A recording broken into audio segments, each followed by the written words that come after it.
2023 Buick Enclave Premium front-wheel drive in your Moonstone Gray Metallic. The competition can vary from premium luxury to a Kia Telluride, a Mazda CX-9, a Lincoln Aviator, an Infiniti QX60, an Acura MDX. It's very crowded. What makes Buick stand apart is what we're going to go over today. I'm Anthony from Hawkeye Rides. I'm going to go over all the specs and details, starting now.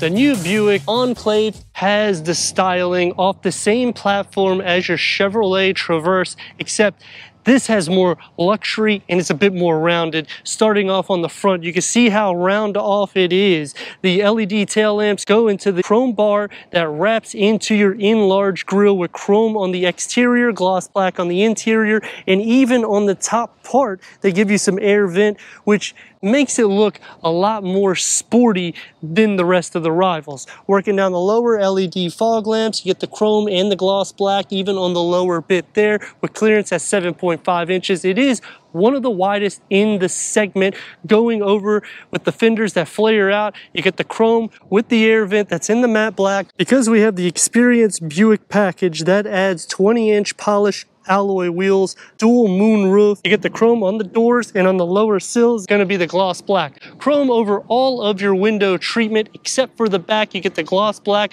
that brushes into your lower lip spoiler, shark fin antenna, the chrome underneath the Buick badging that goes into your LED tail lamps on the lower bumper, gloss black, chrome on the dual exhaust outlets, 360-degree reverse camera, front and rear parking sensors. The amount of luxury and style that you're getting with Buick, definitely bang for your buck. Behind those 20-inch wheels, 13.6-inch disc reading for the front, 12.4 is the rear. You get a strut multi-link suspension setup. Optional adaptive dampers, the largest amongst all of the competition, 204.8 inches. A wheelbase, 120.9 inches. The lines make a three-dimensional flow into the rear, so again, very rounded and polished off.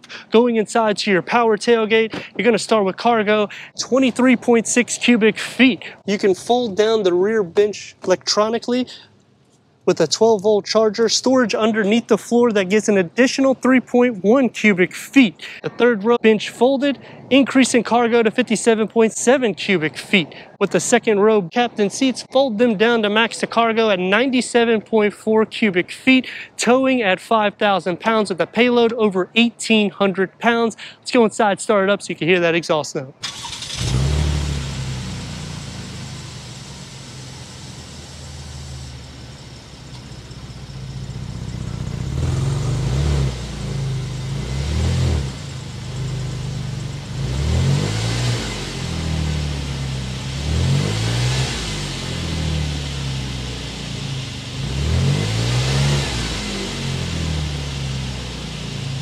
The Buick Enclave backed the performance with a 3.6-liter V6, producing 310 horsepower and 266 pound-feet of torque that's paired to a 9-speed automatic transmission, achieving 18 to 26 mpgs. That's good for a 0 to 60 around 6.5 seconds. Quarter mile, around 15 seconds. Top speed, around 130 miles per hour.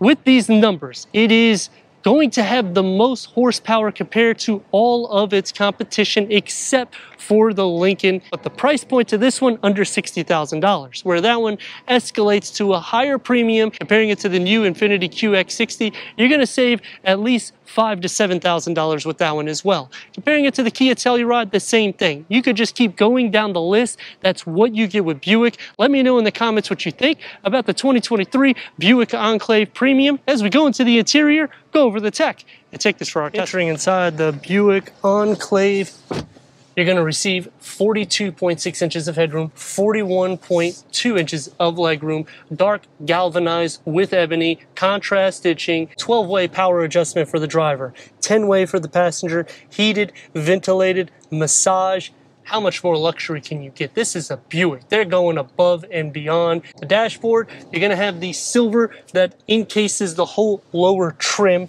the glossy wood look in the interior, and you get the chrome surrounding your gauge cluster and your air vents in the center. I like the two-tone with the contrast stitching. It really brings out the luxury look.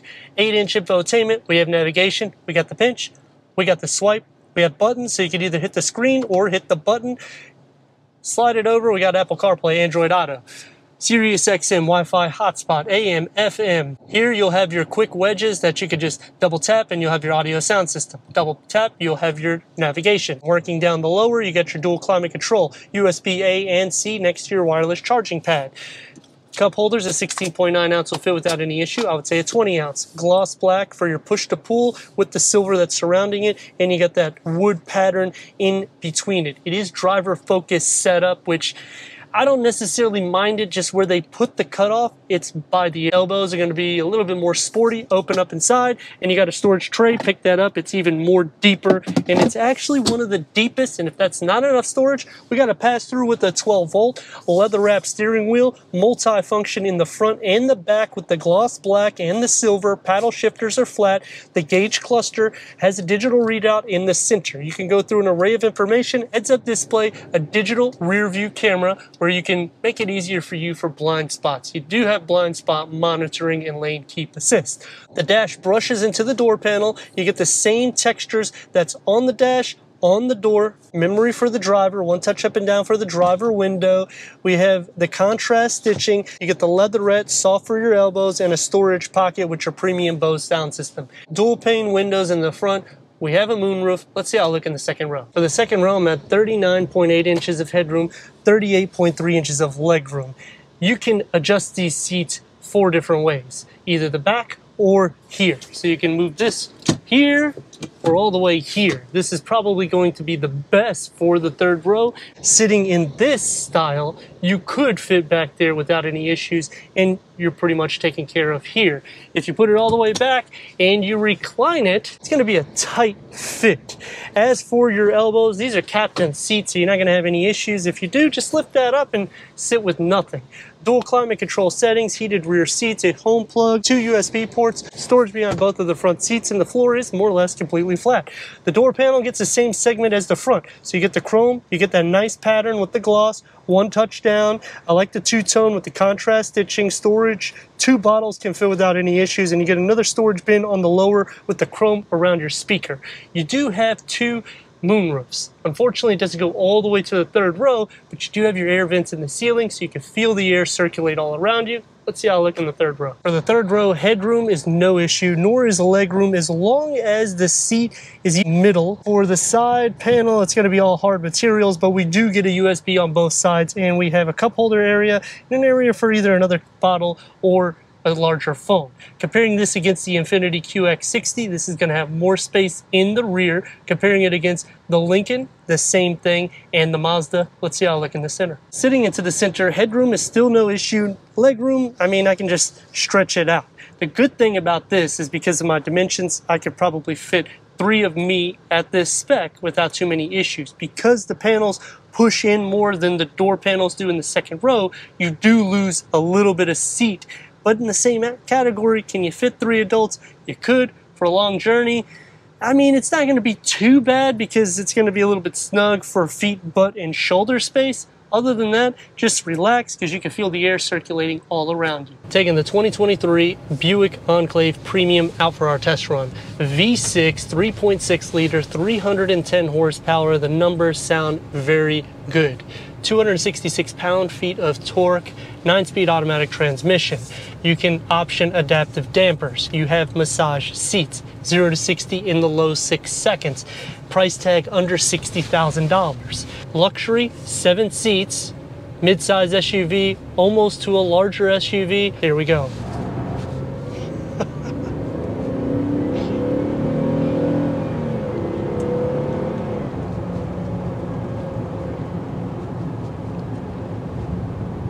As you get up to speed, it's not really, they still do a good job with the sound. So it's still pretty seamless. Until you hit around 2.5 RPM, you don't really hear the engine either. Front wheel drive, so it's gonna get a little happy if you floor it off the go. It's a very large and heavy vehicle, so you got to put that into the equation.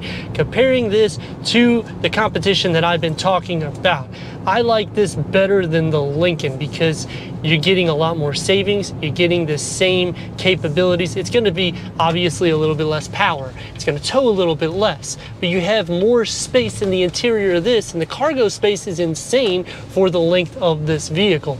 As for the ride comfort, going over any impurities, speed bumps, you're gonna feel a little bit of the bumps because there's not a lot of meat on the tires. Again, when you get a larger wheel, you're gonna have to sacrifice some of the drive. 3 things I like and 3 things that I dislike. Is anything more than that, I'd be buying this Buick. The 3 things that I like about it is, I mean, look at this, you get the massage, ventilated, heated seats. The second thing that I like about it is the color contrast that they do. When I'm buying a luxury vehicle, I want it to look luxurious. Now there is a disadvantage to go to that. There's a lot of chrome and it starts making it look outdated. The last thing that I like, the color combo in the interior, the way they made this design, it's not gonna look old. You have a 2-tone for the dash, you got the chrome, and you got the polished wood look. It's just very seamless and everything connects to each other. 3 things that I dislike starts off in the second row. The mechanics to move the seat is only on one side, so it makes it a little bit harder on the other side. Every vehicle that has 3rd row capabilities has the mechanics to do it on both sides. You heard the second thing that I dislike. The last thing that I dislike about the vehicle goes to the length of this dash and the hood. It almost makes me feel like I'm in a minivan. I like the design. It's just maybe the hood would have a little bit more proportion that would make it look a little bit more sporty. Ride quality, very smooth. The seats, comfortable. They don't hug you, so you can move around. The car does stay relatively planted as long as you're not doing really heavy cornering. The steering wheel has a little bit of weight, but for the most part, it's very smooth and seamless, so it's very easy for a long journey or getting around town. As for maneuverability purposes, because the car stays so planted and you're going 45, 50 miles per hour, it just feels like you're moving like this. So again, kind of a minivan feel to it, and I wish it was more of an SUV feel. As for the comparison of Infiniti, 3rd row is almost impossible to fit. You can utilize this. It's also a longer vehicle, one of the longest in its segment. Not a big fan of the turn signal note. Turn radius, we're gonna try to do it at as much of a stop point as we can. You're gonna get about almost 3 lanes. Let's rock and roll.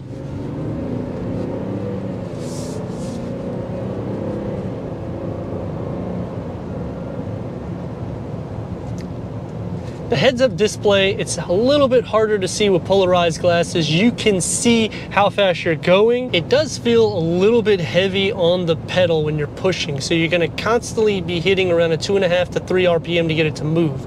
Otherwise, it's gonna be going a little bit slower, but it still keeps up with the traffic. 0 to 60 times are pretty good. Braking,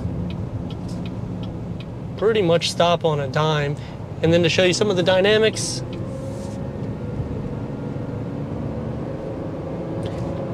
and you can kind of see what I mean. Getting back into lane, I'm hitting higher RPMs just to stay up with the traffic, and I didn't necessarily slow down completely to a stop point. When you get over 300 horsepower, it has enough push to it. You have plenty of cargo capacity, towing, and payload.